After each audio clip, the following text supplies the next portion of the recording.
नमस्कार।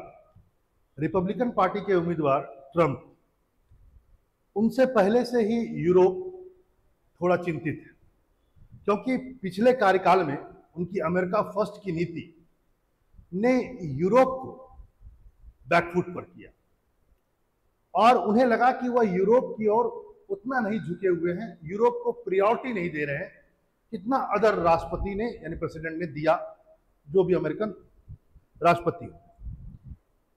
और जब से उनको गोली लगी है, उनकी पॉपुलैरिटी दिनों दिन और बढ़ते जा रही है ट्रंप साहब की। और अब यह शायद पक्का लगने लगा है कि रिपब्लिकन उम्मीदवार ट्रंप अब दोबारा राष्ट्रपति बनने वाले हैं अमेरिका के। भारत ने तो अभी से एक अलग से विदेश नीति बनानी शुरू भी कर दी है, अच्छी बात।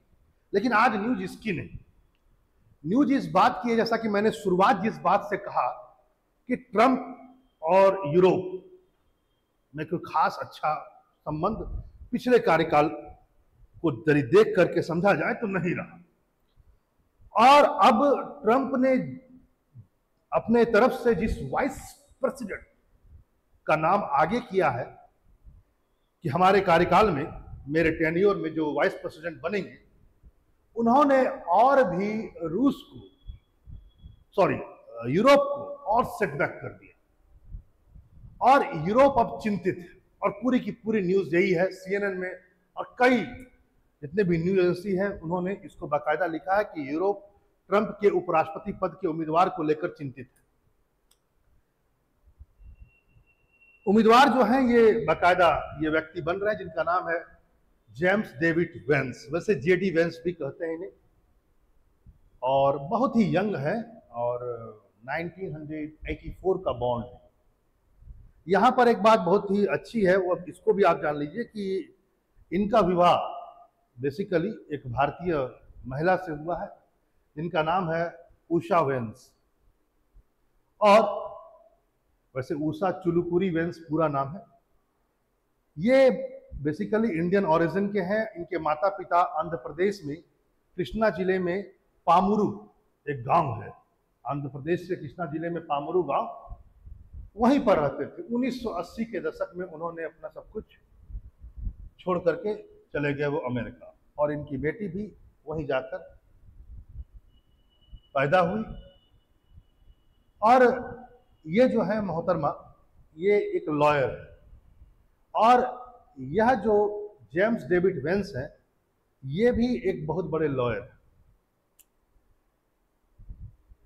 और लॉयर तो है ही, यानी कि वकील तो है ही, साथ ही साथ एक ग्रेट ऑथर भी है। बचपन में इन्होंने US मैरीन को अपनी सेवाएं दी, यानी एक सैनिक भी है, नौसैनिक भी है ना, तगड़े व्यक्ति। और अभी यूनाइटेड स्टेट में यदि कहा जाए तो ओहियो जो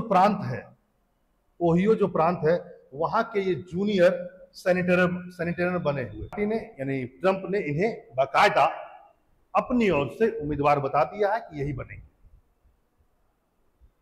अब पूरा का पूरा यदि मैं कहूं, यूरोप इससे बहुत चिंतित हो गया इसके बाद, क्योंकि यदि देखा जाए तो चिंता का बहुत बड़ा कारण है यूक्रेन युद्ध के प्रति इनका पूरा का पूरा दृष्टिकोण। JD वेंस का ये यूक्रेन युद्ध के कटु आलोचक हैं, क्रिटिक है ना, बहुत बड़े आलोचक, और इनका मानना है कि रूस के साथ युद्ध से बचना चाहिए यूरोप, ये इनका पूरा का पूरा आइडियोलॉजी। जहां तक नाटो के विषय में संबंध है तो ट्रंप की तरह इनका भी मानना है कि नाटो के जितने मेंबर हैं, अमेरिका को छोड़ करके जितने भी यूरोपीय देश हैं, वह रक्षा के लिए पर्याप्त धन देते ही नहीं है और सारा खर्च अमेरिका को लगभग बेयर करना पड़ता है। तो ये कई दिनों से यूरोप के आलोचना ट्रंप करते हुए आ रहे हैं। ट्रंप ने तो यहां तक कह दिया ऐसा रहेगा तो मैं नाटो को ही समाप्त कर दूंगा, और इनका भी यही मानना है कि यूरोप पर्याप्त खर्चा नहीं देता है रक्षा के लिए नाटो के अंतर्गत। आगे देखिए,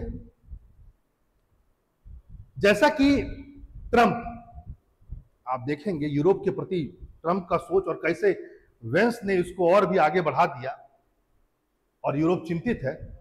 अभी हाल ही में आपको पता होगा कि इंग्लैंड में चुनाव हुआ, ऋषि सुनक हार गए, लेबर पार्टी की सरकार वहां बन गई।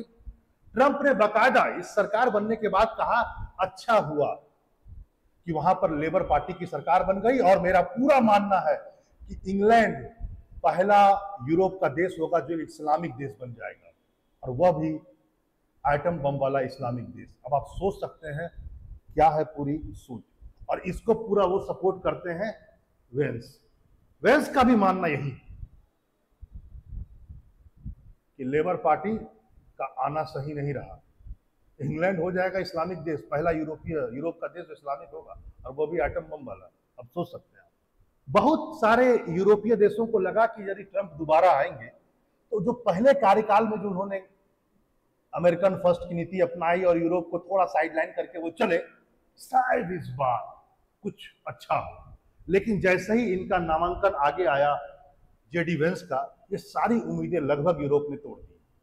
अब यूरोप को लग रहा है और दिन बुरे आने वाले हैं, कम से कम अमेरिका के लिहाज से, उनके परिप्रेक्ष्य में। यहां पर एक बात और भी ध्यान रखेंगे कि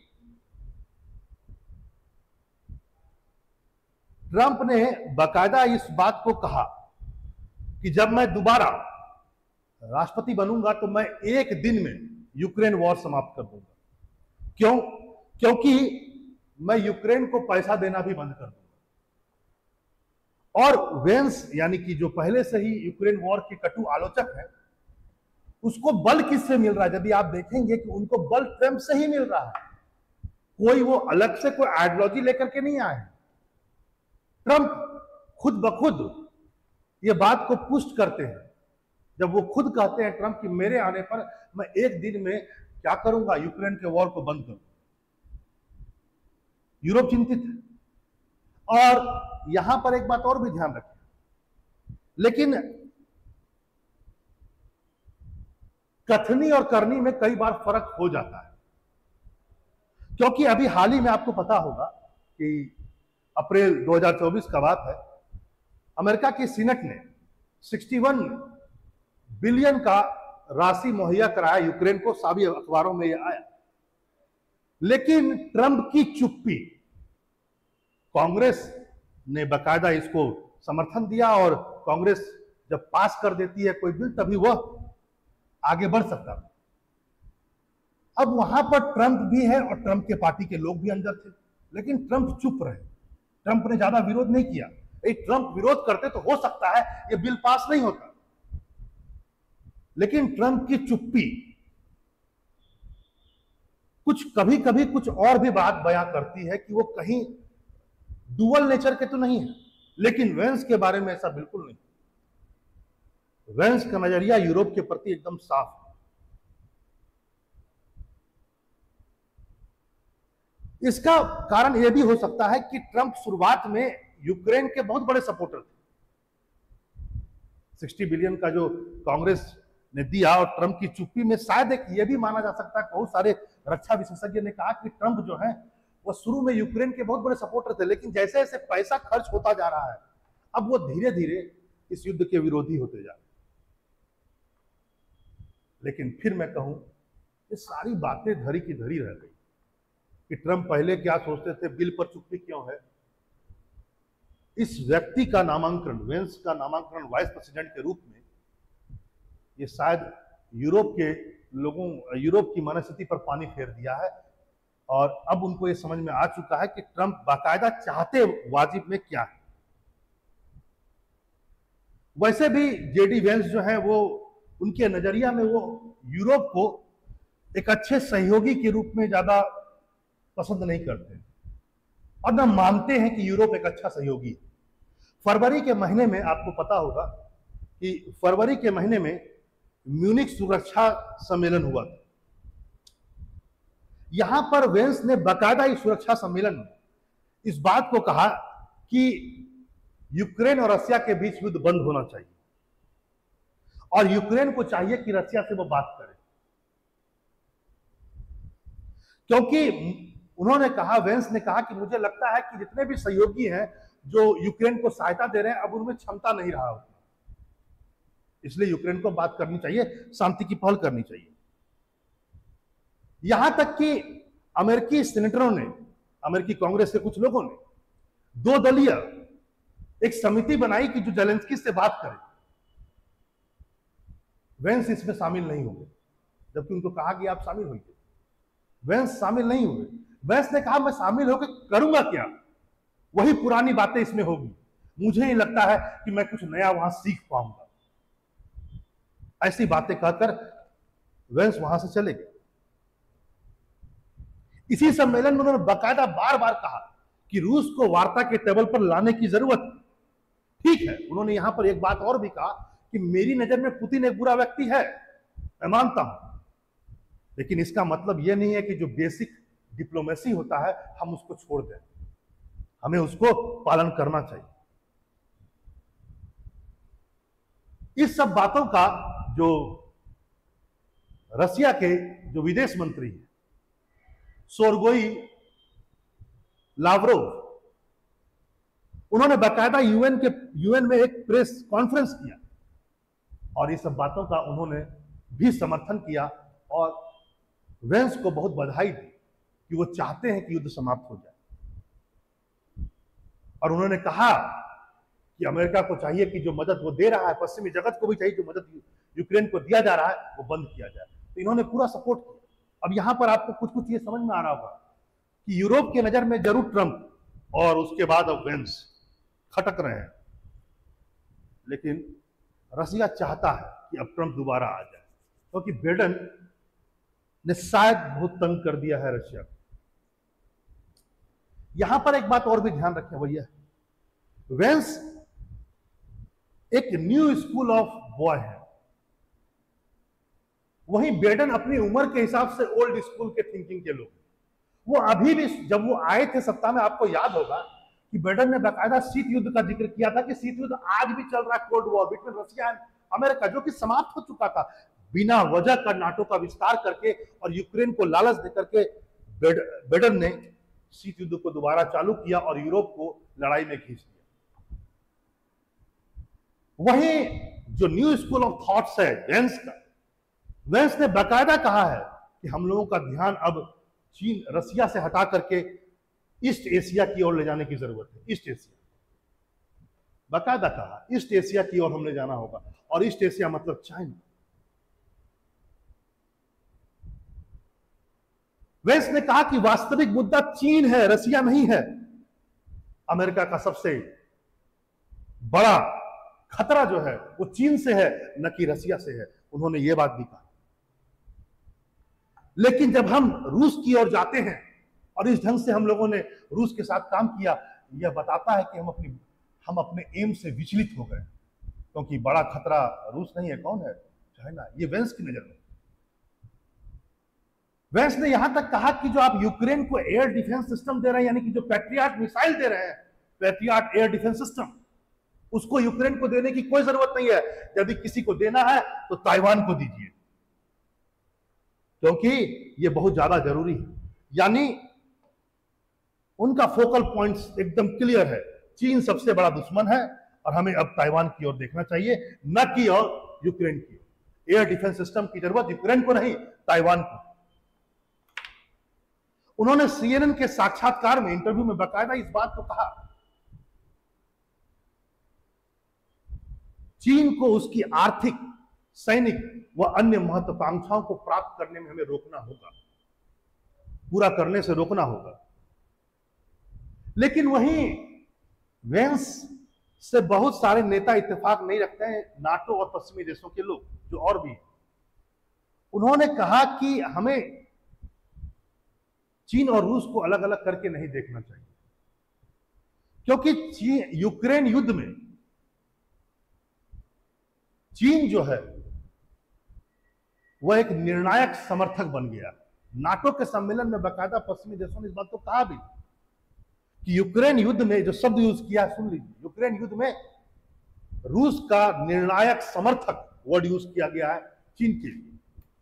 इसलिए बहुत अलग करके आप चाइना और रसिया को नहीं देख सकते। विशेषज्ञों का मानना यह भी है कि यदि आप यूक्रेन से पीछे हटते हैं तो इसका मतलब यह नहीं है कि युद्ध बंद हो गया और रसिया कूल हो गया।